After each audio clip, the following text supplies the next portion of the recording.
G'day fellas and welcome to a casted game of Age of Empires 4 and its brand new DLC, Knights of Cross and Rose. Today we're on Dry Arabia once again to watch two of the world's best players face off in a early DLC creator preview challenge. Ladies and gentlemen, welcome. Let's meet our players for today. Spawning in the east of the map in the color blue, playing as the Knights Templar, it's Crackety here. And on the west side of the map, in the color teal, playing as the House of Lancaster, it's Striker. Ladies and gentlemen, welcome to a casted game. A pleasure to have your company today as we watch the new English variant face off against the new French variant. Of course, you know who I'm rooting for. It's got to be Striker. He's playing as the House of Lancaster, a civilization that I am incredibly fond of, and I'm looking forward to seeing how he plays today. And I'll be honest with you, I'm hoping that he uses a couple of manners, because we've seen a couple of games already where players have somewhat looked to ignore them, and hopefully we don't have that today. Now, if you're enjoying this Age of Empires 4 content, I encourage you to minimize the video, go down, hit the like button, and I thank you very much. Make sure you reopen the video though, because I want you to see what's going to happen in this game. But yeah, it really helps out with the traction of the videos. Now, let's get into it and talk a little bit about what we can expect to see today. So, Crackety's been working with this sort of theory he's got where maybe going for an early pilgrim with the Knights Templar is a little bit dangerous. If we think about the Knights, or the Knights Templar and the way that it works, so you've got access to sacred sites, you can see these throughout the game, so automatically when he starts off, he can see the sacred sites as well as all the relics on the map. And you're going to have pilgrims that once you've researched the safe passage technology, they're going to start making their way towards those sacred sites. And it's imperative that when they do that, they don't lose their lives. So you're going to need to defend them. And that sort of forces you to make units. So I can imagine that some players might be apprehensive about getting those pilgrims out early on, just simply because of the fact that if they do that, it's going to mean that they're going to need to get some army out to defend them. So we'll keep an eye out on what the plan is for Crackety. But meanwhile, on the other side of the map, it does look like Striker has begun the age up process, beginning with a Lancaster castle. And we already start to see villagers on the move here. He's got 3 villas that he's brought out over from gold. He's going to start working his way over onto the stone. And we do have a bit of a villager migration that's coming through. He's got a couple villagers that are still here on the wood. So I suspect we may indeed have some early manners. Now, keep in mind, if I do call them banks at any point, I do want to apologize in advance, just because I am a Dutch player from Age of Empires 3, and they had a very similar mechanic called the bank. And in my head, manners are banks. It's hard to get them out of there. Anyway, let's check in over on the other side of the map, because the age up is also starting to come through for Crackety. Quite an early age up here from him. We see he's gone with the Kingdom of France. So if we take a look at what options you've got the Knights Hospitaller, the Kingdom of France, and the Principality of Antioch. So this is going to give him a bonus to his military units, producing faster, 15% faster, and also reducing the cost. On top of that, it's also going to unlock a unit for him at the stable, which is the Chevalier. I think it's called we'll just go with the Chevalier for now. It's basically a pseudo-knight, and it gets increasingly stronger the more Chevaliers are around it. So it's a fun unit to utilize, and I suspect in FFAs in particular, it could be a really cool unit to try and utilize. But we do start to see Crackety going to be opening up with a second TC here, which is kind of interesting, right? Because we've seen him do this before, where he goes into a second town center and doesn't look to play into the Knight's Passage. And I feel like playing into the Knight's Passage, the safe passage, playing into the safe passage can be sort of a smart thing to do, especially in this matchup against the Lancaster, because the House of Lancaster, from everything I've seen, they want to play a little bit slower at the start of the game. Now, Striker's already begun to work in quite a bit of stone here. Now, I think the question in my mind is he going to go into a second town center here as well, or is he going to look to play into the manors? Because you can definitely play around both when it comes to the House of Lancaster, but I think from I guess from a philosophical perspective, I don't know if that's the right term to use, but from a more holistic perspective, I think opening up with the manors and then getting into the second TC can make a little bit more sense, just because of how quickly the manors pay for themselves. But we do see the first age up coming through, and indeed it is going to be a manor opening that Striker starts us off with. 5 villagers on stone, so as you can see, hasn't exactly worked out the 100% sort of right ratio of villagers, and this is going to take some time for players to sort of come to terms with when it comes to these ratios. And take a look at this. Have a look. Crackety here going for a second town center, and look at the positioning. Now, I know exactly what he's doing, and I'm just going to say it right now. I love it. The idea is quite simple, right? So he wants to be working his pilgrims towards this central sacred site. So by him having this town center here, basically what this allows him to do is leverage this position, keep his military close to this town center, and guarantee that he's going to be able to defend the town center, but at the same time, defend the pilgrims. And there's only really one opportunity that Striker's going to have to deny that if he goes for this, and that's going to be right here at the finish line. So whether or not Crackety here looks to play into that style, we'll have to wait and see. Now, of course, he's also going to be doing the math and trying to work out here, okay, do I want to send it to the central sacred site? Do I want to try and send it a bit further, get a little bit of extra gold? That's going to be an option that we'll have to explore. Safe passage still not in just yet, but we'll check in on the north side and see how Striker's doing. He's got a lot of stone in the bank, and indeed it looks like he may have been thinking about moving into a couple of manors, but he's opted instead to transition, I suspect, to a second town center as well, knowing that his opponent is probably going to be doing something similar, the Knights Templar. And it's interesting to see how the meta is beginning to develop. Now, keep in mind, when it comes to the meta is something that's going to take a while to work out. The meta is what we can expect a player to do, right? Like, if we look at the previous patch, what could you expect a player to do? Well, typically you could expect... Ooh, okay, never mind. I thought there was a third town center in play here, but it looks like he's going to just put the TC on gold. So what could you expect a player to do in the last patch? You could probably expect a player to go for professional scouts. Like, more times than not, they're going to go for professional scouts. So that was what you would expect them to do. And it's exactly what's going to take some time to work out here, because not only do we have a new civilization, or two new civilizations that we are now enjoying, but we've also got a brand new patch, and there's been a whole bunch of changes. Professional scouts has obviously been nerfed. There's a whole bunch of other changes as well that have been worked in or weaved in with these changes. So I'm looking forward to seeing exactly the direction that takes us. But we do now start to see additional manors being put down. So not only are we going to have a second round of villagers coming out from town centers, but we're also going to be having some additional bonuses being added on through the form of manors. We do start to see stables coming out as well here for Striker, looking to potentially get into some hobblers early on and maybe deny out any position from Crackety. We'll check in with him and see. And by the way, if I haven't mentioned already, which I don't think I have in this video, make sure you go check out these two creators, okay? So I don't think Striker's actually streamed on his Twitch for a long time. I don't think he's made content for a while, but he's obviously a very good player, competitive player. We've seen him plenty of times before in tournaments, both in the Outback Octagon and in other tournaments. So we'll have to keep that in mind. So very good player. But yeah, for Crackety, I know that he streams, he makes a lot of content, so make sure you check him out. Links are down in the description if you want to see more Knights of Cross and Rose action. Now, the first of the pilgrims is out on the map, and we talked about this a bit earlier. Now, keep in mind, you can't interact with the pilgrim in the sense that you can't control it. It's sort of doing its own thing, and it's making its way out towards the first of the sacred sites here, about 7 minutes 50, somewhere in that region, and we can see that Crackety is looking to defend it. We don't yet see him making that transition towards the central location, looking to try and play around this, and 115 gold going to be coming through.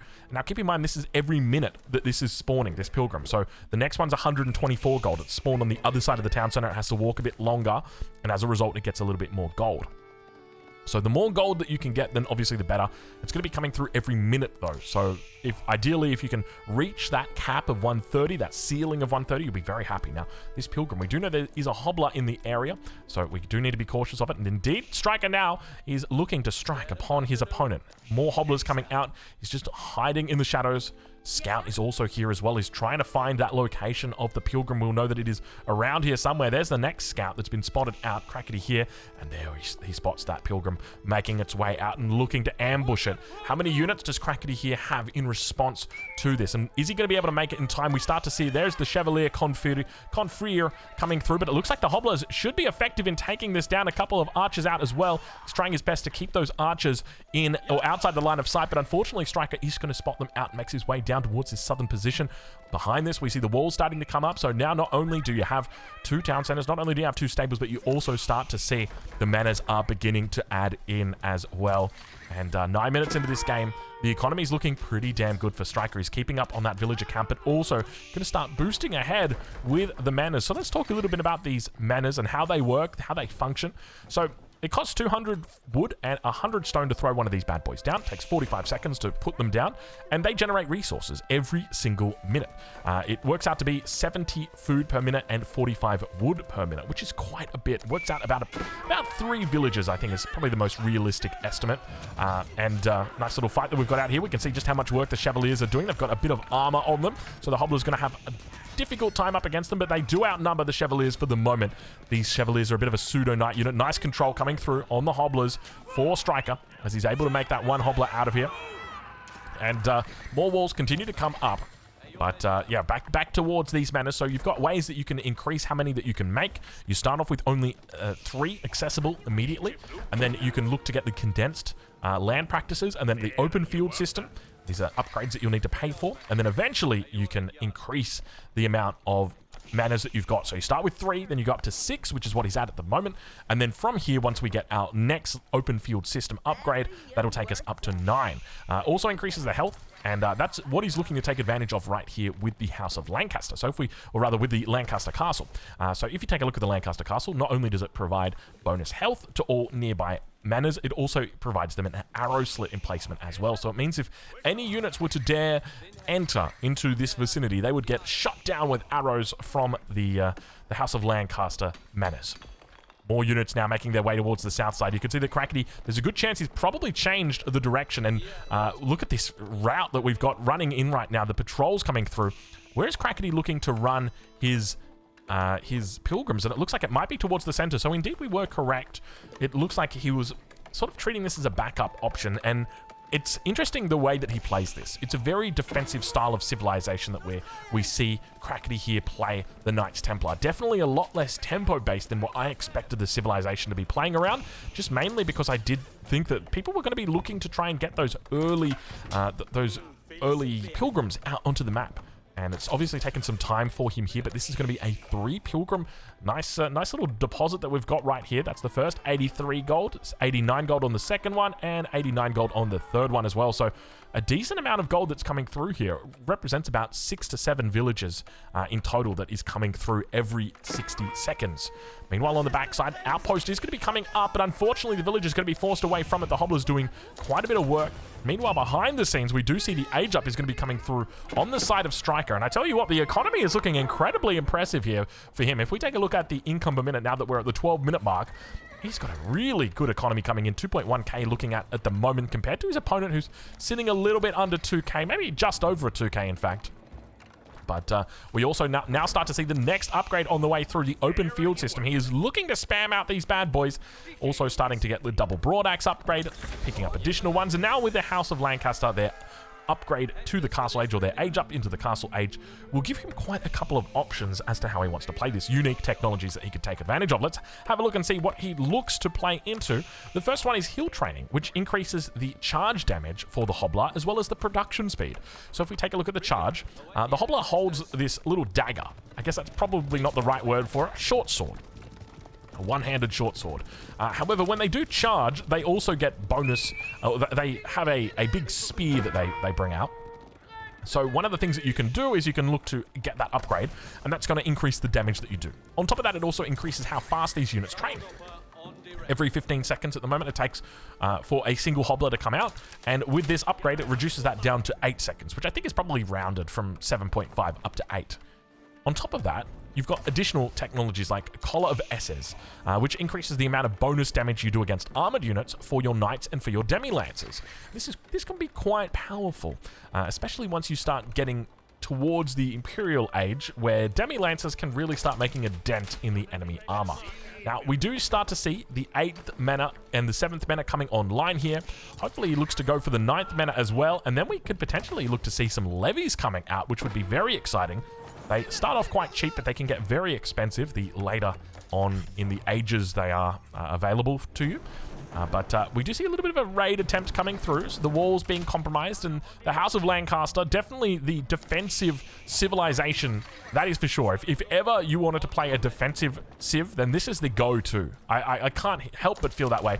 And now look at this, we see the timing coming through, the mana being dropped down at the same time, Muster the Nobles coming through, getting 2 demi-lancers as well as an additional 1 for each mana. So he's got 8 at the moment. This will be his 9th mana, and that will mean that he will have 11 demi-lancers that get called from the Lancaster Castle. On top of that, he's in the Castle Age, which means he's going to be shadow teching them immediately. That means they upgrade automatically without any need for you to research veterancy. And now we'll take a look at the Lancaster Castle to watch all those demi-lancers pop out. There you go, a whole bunch of free units coming through. I mean, you got to pay for them, right? It's not like they're free, but it's a nice little shipment from the home city.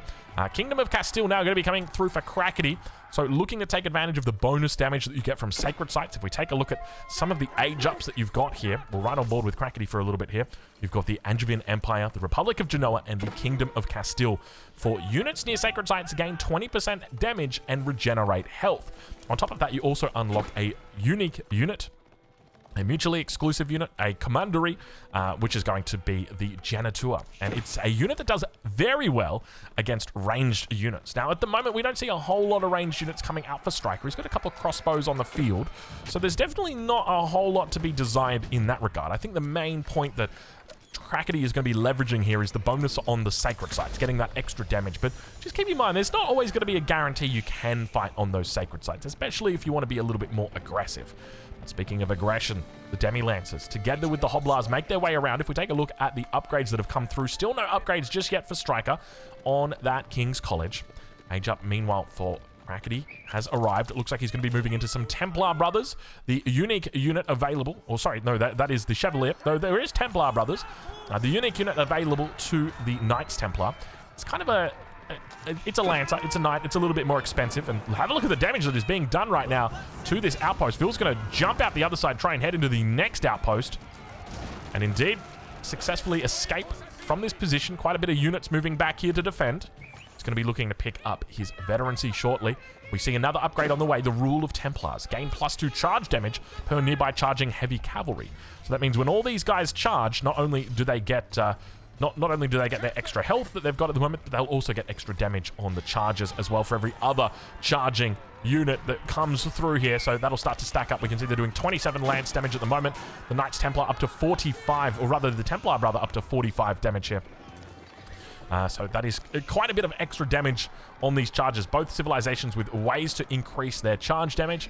And on the other side, we have the Shire Levy coming through now for Striker. So we'll be sure to tune in with him as he looks to add in more ranged units to his army composition. Quite the economy that is kicking at this stage of the game. Relic tried to pick it up. Not going to be successful here.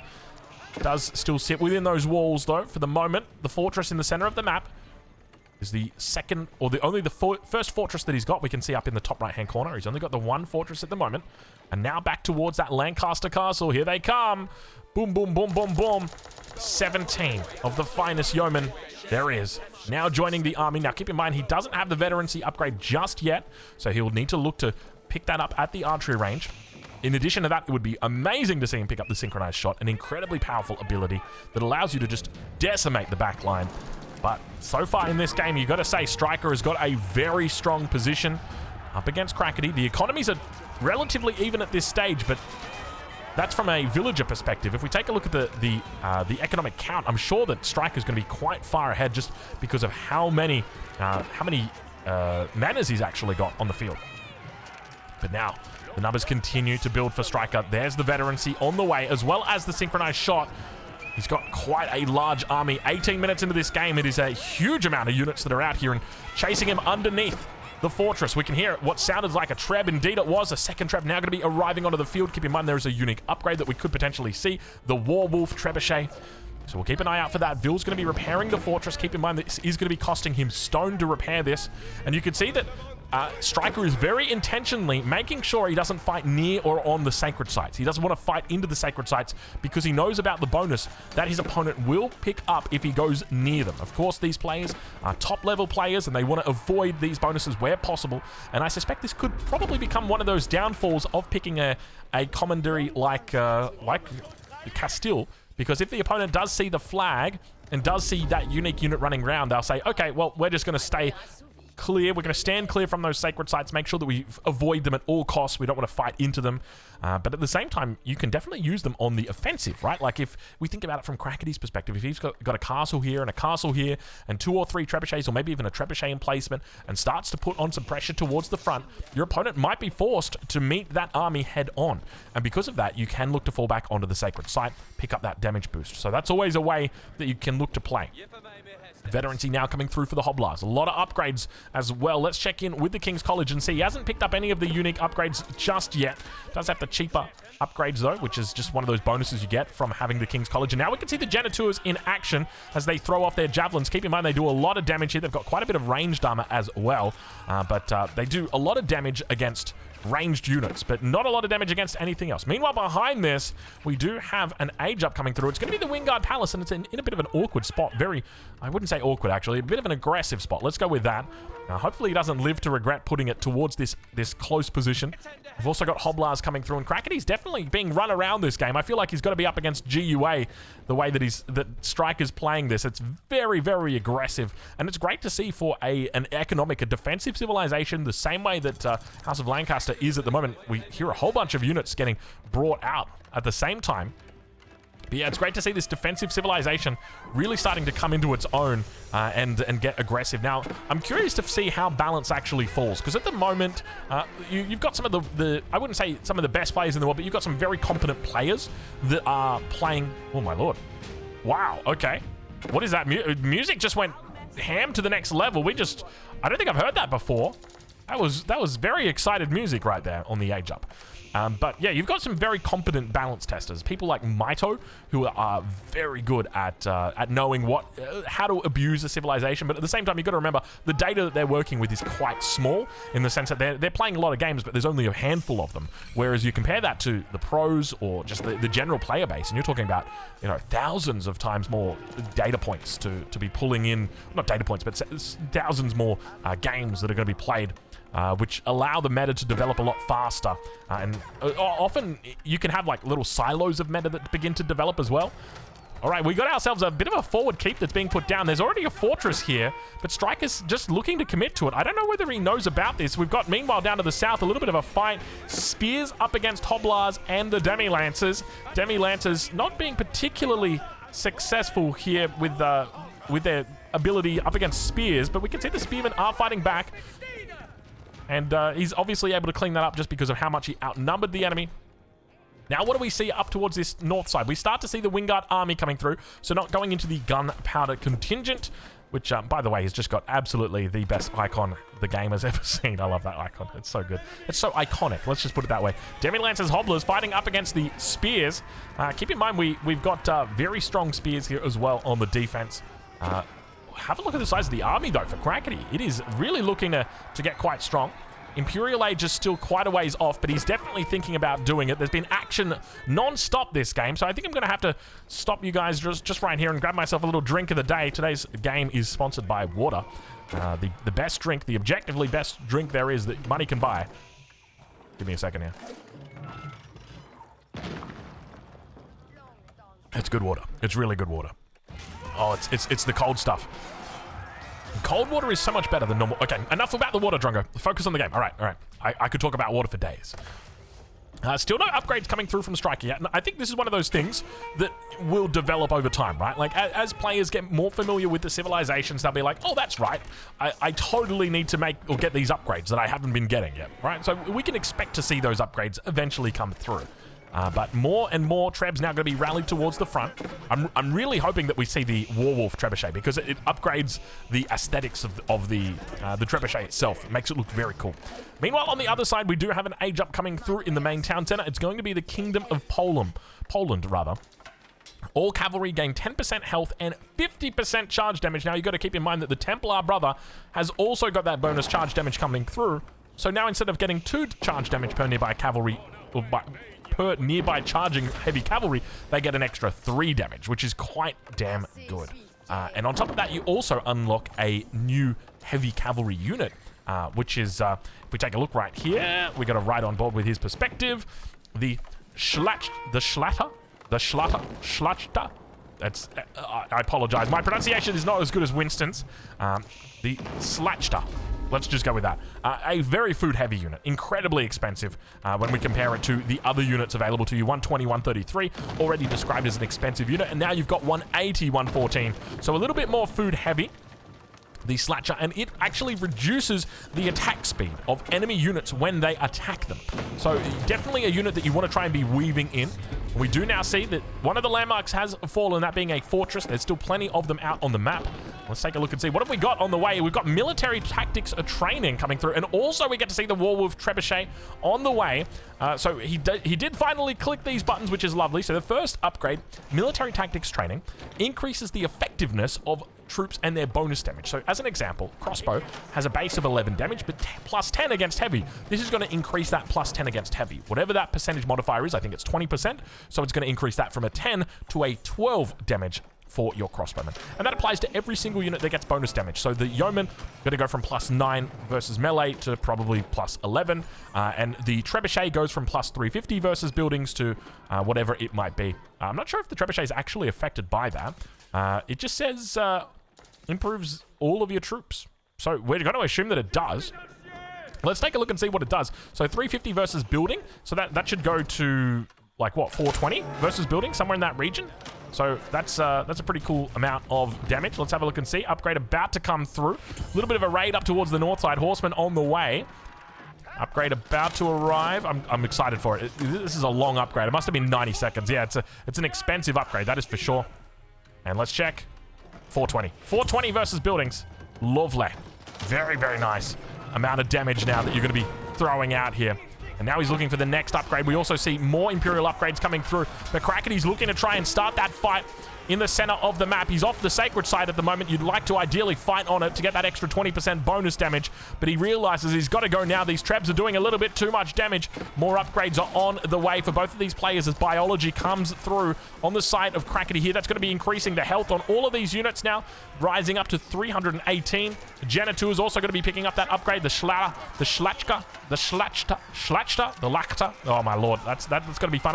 I need to Google that one. That's going to be to Google that. Yeah, we got to ask the AI how to pronounce that. And take a look at these ranged units on the back line. The yeoman together with the elite crossbowman, and there it is. We see the synchronized shot. A bit of a miss there. A bit of a swing and a miss. Ideally with that, you want to be trying to hit the back line because the back line is unarmored, so it does a lot more damage against them. But I mean, at the end of the day, you can use it however you like, but I think from an optimal perspective, we'd probably want to try and use that on the back line. Now, have a look at these walls coming up. You can really see how defensive Striker is attempting to play this game. He's got a huge economy behind this. If we take a look at the resources he's generating at the moment, you're talking about more than 4,000 resources. He has picked up the bonus scootage technology, which is going to be increasing the gold that he generates. And 27 minutes into this game, Crackety here appears to be in a little bit of trouble in this game. The House of Lancaster's economy has absolutely gone to the moon. And speaking of going to the moon, I mean, Crackety's definitely going to the moon here with his economy as well, at more than 5,000 income per minute coming through here. Now, if we take a look at the Lancaster Castle, we can see that that last levy did get called. I don't know exactly when that was, but incendiary arrows now coming through. He focuses down the back line. Crackety here moves out of it immediately. Synchronized shot, not going to be successful this time around. But, of course, Striker going to be on the lookout to always be using that whenever he possibly can. And able to kite through this game. A lot of ranged units in the back here. More units rallying towards the front. The Spear's now also looking to join the battle. He's picked up the Billman upgrade, which is going to be reducing the armor of all enemy units, including anything that these guys touch. So whether it's villagers, whether it's spearmen, or whether it's cavalry or archers, men-at-arms, anything that they touch, they're going to be reducing the armor of those units. So throughout the game, this is an incredibly powerful combo. The spearmen together with the yeoman. So keep an eye out for this in future games. Town center might be going down here. There's a whole bunch of villagers that are packed inside. We can't actually see what units are in here, but I suspect it's going to be vills, and indeed 8 vills pop out. Unfortunately, they're going to get eaten alive by the yeoman. Just melted.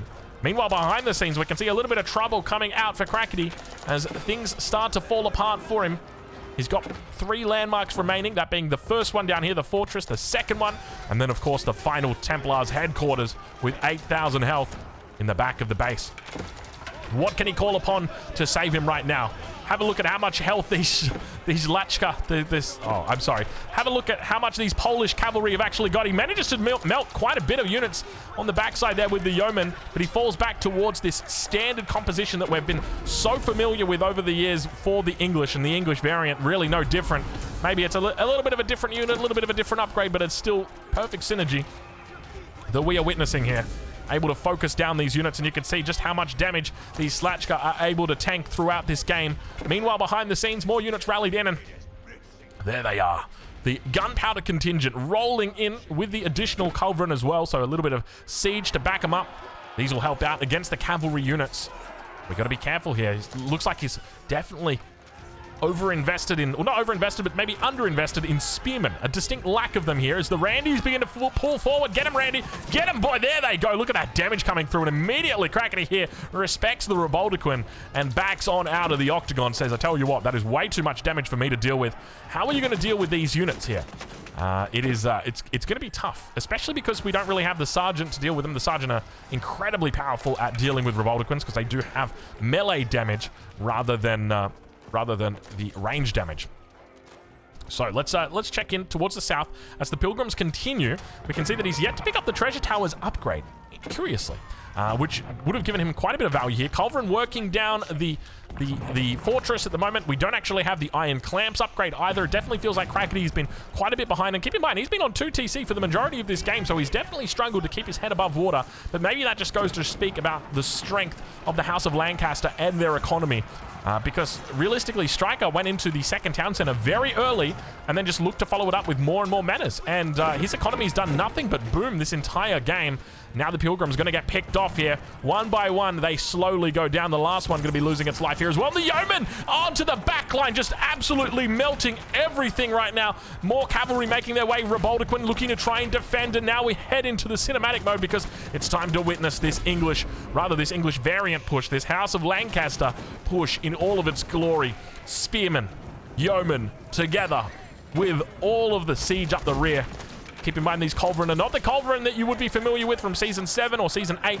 These are basically just reskinned bombards. They're a little bit different. They fire a little bit faster, shoot a little bit tougher. But for all intents and purposes, they are effectively bombards. So yeah, do not be mistaken. There is a lot of siege here right now.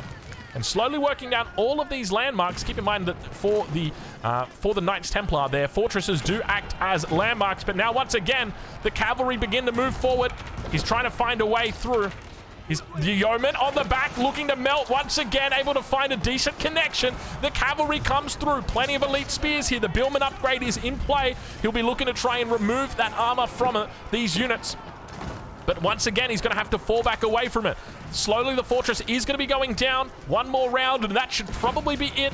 Able to take it out, and that's going to be another landmark that falls. Meanwhile, the archers continue to push up with that Polish cavalry, slowly working down the enemy troops, and he's able to hold once again. But how bad is the economy? That's the question we need to find the answer to. If we take a look right now, he's at 92 vils compared to the 118 of Stryker. Stryker is absolutely miles ahead when it comes to the amount of resources in the bank. 135 versus 184 population. As long as there's production, you're going to be absolutely fine. And if we check in with his King's College, he's managed to pick up the Hobbler upgrade, which means he's going to be pumping, or at least has the ability to pump Hobblers as quickly as he likes. We can actually see he doesn't even have the upgrade coming through just yet for them. But I think as long as he's able to reinforce, he'll be easily able to outlast in this game. We can have a look at the score right here, and Stryker just miles ahead of Crackety here. It is a solid position for him. Crackety is trying to rebuild this army. If we take a look, he's still only on that one town center for the moment, so it's going to take some time to get back up there. More Pilgrims coming out, but they, of course, have been cut off.